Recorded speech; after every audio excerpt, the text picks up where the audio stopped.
morning, guys, and happy Friday. My name's Lindsay. I'm the Housewife Historian, and today we're going to be recapping some of the headlines and things that we've seen from Housewives this week, especially in light of Bethany and her podcast and Raquel and some of the things that we learned I want to talk to you guys about. So I would definitely suggest listening. Part 2 was probably way more juicier than part 1, but we'll get into all that, guys. But before we get started, make sure that you hit the like button, subscribe to my channel, turn your notifications on. It's super important. So sorry, give me 1 second. I just wanted to write this down. Okay, so we saw Raquel. It was filmed, but if you have a podcast app, then you listened. I have Apple Podcast, and I listened to the interview between Bethany and Raquel, and I would have to say I was pleasantly more interested in it than I thought I would be. I was more invested than I thought I would be. I did listen to part 1 and part 2. There's a couple things in part 2, though, we have to talk about right off the rip. One of those things is the fact that she's brought to light the fact that Ariana and Tom are still living together, okay? If you guys are new to my channel, we're talking Bravo TV, Vanderpump Rules. It actually, the reunion, the numbers were, the show ranked as like highest rated network television show of 2023 after the reunion of Vanderpump Rules. So, you know what I mean? It was basically like Raquel had turned up looking for her money. Like, she's knocking at Alec Baskin's door, really nice right now, and saying really nicely, like, you better have my money. Okay. That's what she's saying. I'm sorry, but she's saying it without saying it, because here's the thing.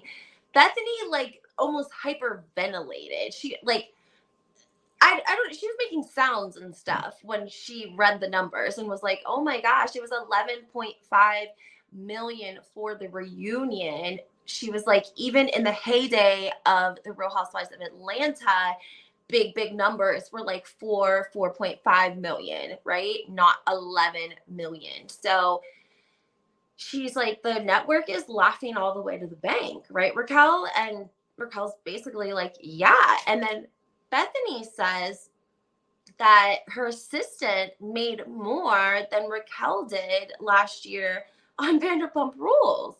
And we have since had a response from Lisa Vanderpump. So don't leave until I tell you about what Lisa Vanderpump said.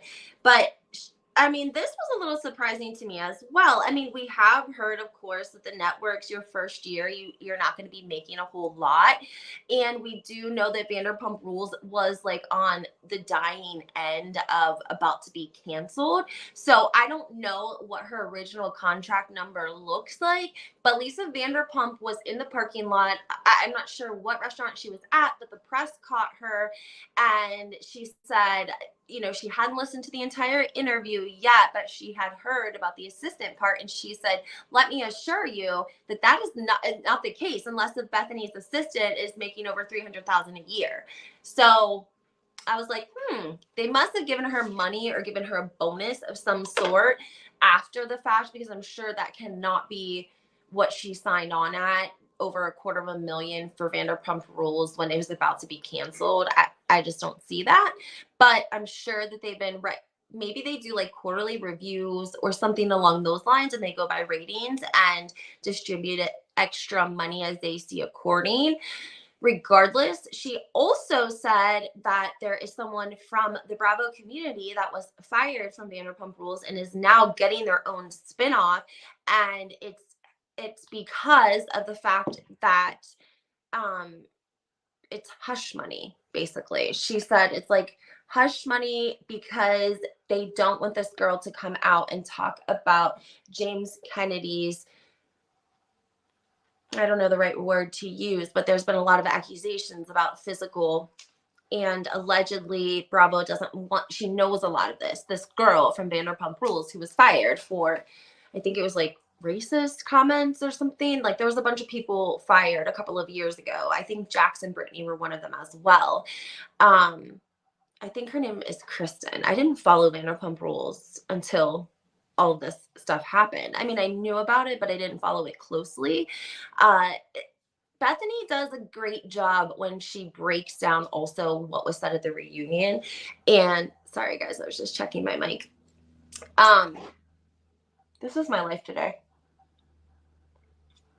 I'm literally, this is a soup bowl. This is a soup cup. I'm drinking coffee out of it because that is my life today. Okay, it's Friday. I can't help it. Sorry. Okay, so Elisa Vanderpump debunks the rumor. She says that Raquel, Rachel, whatever you want to say, has made over $300,000 from Vanderpump Rules. I don't know. Maybe she had a salary coming from like the actual, I don't know, the actual restaurant. Here's the most other thing that blew my mind. Ariana and Tom are still residing together in the same home. This is surprising to me for a couple of reasons. Obviously, I knew that they lived together when all of this went down, but now that they're not living together, it does seem a little bit strange that you allegedly hate this man. He cheated on you, and now you guys are living together. I did a TikTok and I was like, ladies, are we in the business of living with men who cheat on us? Is that what we do nowadays? Like, Ariana doesn't have the money to go get an apartment. Someone commented and said, well, they don't even talk to each other. I don't know, something about moving bedrooms or something. She calls ahead of time. I'm like, they're still living together. I mean, that doesn't even make any sense. Everyone knows when you get a little bit older and you get out on your own, you're independent, you have like your own own apartment or house or whatever, like your home is your safe place. Like the world is a very, very mean place, and you have to go out into the world every day and go to your job or whatever you have to do and get beat up, but you want to come home to some good things and a happy place, right? Because we sometimes aren't always happy out in the world. So for me, at least, it's you have to have a peaceful home to recuperate in. And it just seems really strange to me that Ariana is choosing to still reside with this man. And at the same time, people are online. I saw a content creator, I can't remember his name. I think he's new on TikTok. I want to tell you guys, I like his videos. I wish I remembered his name offhand right now, but he took a clip of all of the cast walking into a club, and it was like Lala, Ariana, and then Tom. And when Ariana went to walk in, everyone's like, yeah, cheering. And the content creator was like, I feel like Ariana's contract should have stated that, Tom can't be within 80 feet of her. And I'm like, bro, they're living together. What do you mean? Like, I think it's like, Ariana, if you ain't mad at this man, why are we?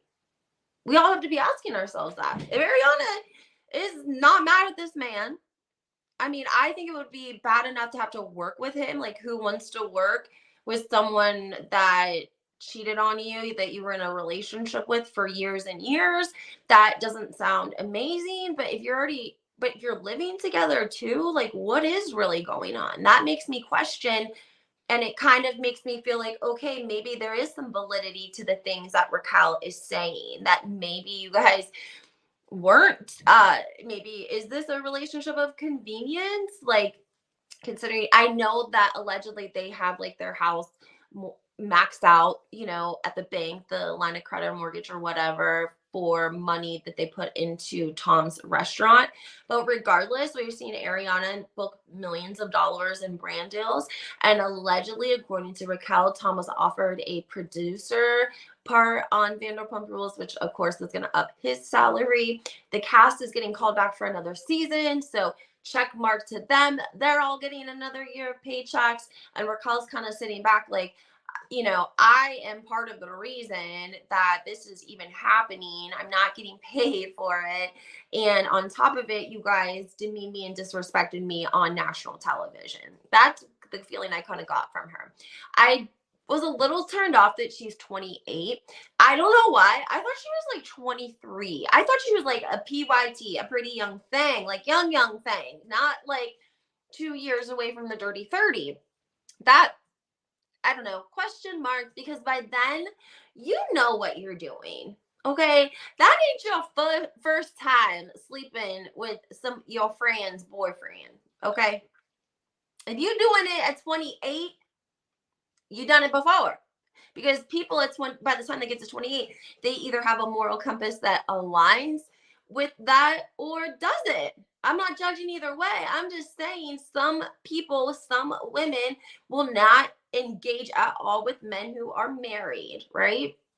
We're all young, we're all dumb. I'm not saying she's a bad person for it. I'm just saying that usually by 28, you're either one or the other, or you had went down that road and it didn't end well and you had a bad experience. Maybe, that how those situations go, they never end really that well. So I mean, I'm just saying, maybe you have a bad experience and then you're like, hands down, never doing that again. So I'm just saying, by 28, you're one of the three. And it feels like maybe before she went to this love camp in Arizona that she maybe didn't have a problem dating, men that had girlfriends or wives, if you will. Allegedly, she also says that when she was hanging out in a group setting with the cast and Ariana and Tom, it was because Tom invited her. She wasn't hanging out with Ariana. She Again, Ariana is getting all these brand deals. Everyone's sort of feeling bad for her. But again, I didn't know who Ariana was. I'm not being mean at all, but I didn't really know who she was until Scandal happened. So on top of the fact that you have a lot of people watching again, you have a lot of new people. And Raquel pointed that out on the podcast. And I'm going to give that one to her as well, because she's right. She's right. There are people that never turned into Vanderpump Rules that, because of this entire scandal that blew up in the Bravo community, tuned in. And she should be compensated for it. Right? Lastly, I want to leave you with the fact that, what did I want to tell you guys? It was really important.